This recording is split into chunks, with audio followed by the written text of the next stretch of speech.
What's up? It's my first video. I'm going to make keto taco shells. Yum. Yeah, that's Yum. my husband back there. He'll be videoing me. You might know him.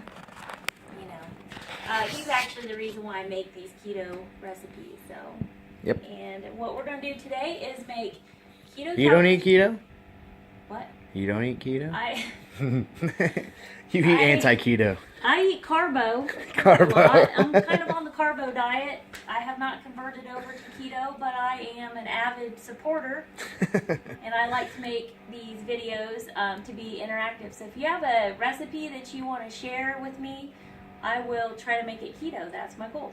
Today I'm going to make these taco shells because a lot of times when you get a corn tortilla chip, you can't eat it on the keto diet.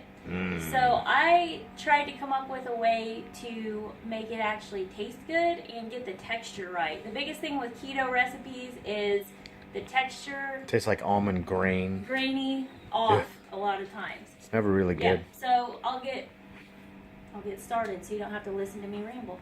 So let's do this. Okay, so first what we're gonna do, and this is gonna sound really weird. Some of these recipes they sound really odd, but they come out right. So we're gonna add 1 cup, and I use a Mexican blend cheese. You can use mozzarella, you can use cheddar, you can use whatever kind, but since it's gonna be a taco shell, we're gonna do a Mexican blend because it plays along with all the flavors of your taco. So 1 cup into the pan, and I like to use my cast iron skillet for everything because it's Makes awesome. it yummy. Makes it delicious. Next, we're going to add the cream cheese, and I'm going to use a spoon. I won't use my hands like I normally do because usually I just use my fingers, but we'll make it nice and pretty. We're not trying to abide by Make it any. pretty. OSHA rules. It's Just kidding. not OSHA. Food and Drug at Health FDA. Department Health rules. Department. We don't want anybody reporting us for health code violations here. So what we want to do here is put it on about medium heat, and you want to melt the cheese and the cream cheese together, and it's going to get kind of rubbery, sticky, but that's what you're looking for. So we're going to do that, and as soon as we come back, I'm going to add the other ingredients. Okay. Poof! We're back and it's already melted. I learned this cool new trick off of Facebook, and you just snap and it just does this cool thing. Just kidding. Okay, so I want to show you the texture of this. You see how it's getting kind of rubbery? That's good. We want that. So you just kind of blend the cream cheese and the shredded cheese together. And yes, this is a ginormous pan, but you know, I like things like that to have some room to work. Okay, so now as you can see, I'm working this together. I'm blending it. Super simple. Anybody can do this. Here's where the magic happens, though. Okay. Magic. The magic's about to go down. So, I've got the magic. what I'm going in to the do pan. is now, you see this texture? I'm going to use my fingers. Sorry, people. But it's almost like a mozzarella cheese, but obviously it has cream cheese in it, so it's not mozzarella.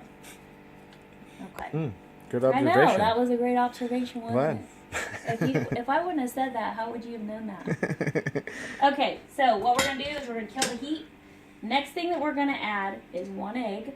Okay, and you can double this recipe to make a lot more. I'm just going to make a small amount right now because Rocky doesn't need 10. I'm hungry. I tortillas. want He some only food needs now. 6. Okay. So we're going to break 1 egg into this. Okay. And we don't want to cook the egg, so actually I'm going to pull this off the heat a little bit because I don't want a scrambled egg. And it's kind of starting to scramble, so we don't want it to totally scramble. We're going to add 1/2 cup of xantham gum. This is basically a binder and replaces gluten, okay? How much? About 1/4 of a teaspoon, I should say, sorry. Then I'm going to add 1/2 of a tablespoon, and I just dumped something. That's okay. And this is baking powder, okay?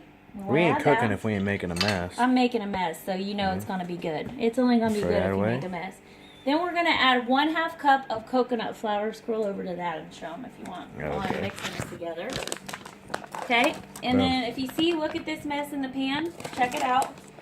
What I'm going to do is stir all this together. And actually, I'm not going to poof on this one because I want you to watch what I'm doing. So, you want to kind of mix it, but here's where I'm going to use my hands, and I recommend you use your hands. Get your hands wet. I recommend you wash Yes. them first, though. Keep it on that. Okay. I'll show you. I'm going to wet my hands just a little bit, okay? Water. And I want to start working this stuff around. Now, while I'm working this around, I'm going to add one more thing. It doesn't even look yummy. Look, I'm going to add a Spanish-style blend. This is where it gives it the flavor. And just add as much as you want. I add a lot, and I like a lot. So does Rocky. Or he will like it, eat it, and like it. So. It's always And yummy. what you're doing is you're mixing this quote-unquote dough, because that's what we're making, is essentially a weird, just different type of dough. You're kneading it, okay?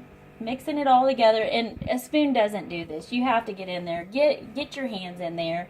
It's okay to get messy. It's okay to get dirty when you're cooking, okay? Cooking. So, as you see, it's only taken literally a minute to work this around. It's not difficult. Can I eat it yet? Not yet. So what I'm going to do, though, is I'm going to wet my hands a little bit more, just a teeny bit. Because that keeps it from sticking to your hands and everything else. You want it to stick to itself, not you. So, I'm going to get rid of this pan, and I'm going to put my dough over here. This handy little mat is called a Silpat. It's a silicone metal mat, baking mat. And I'm still kneading my dough on it, because I want it to all be integrated. Okay.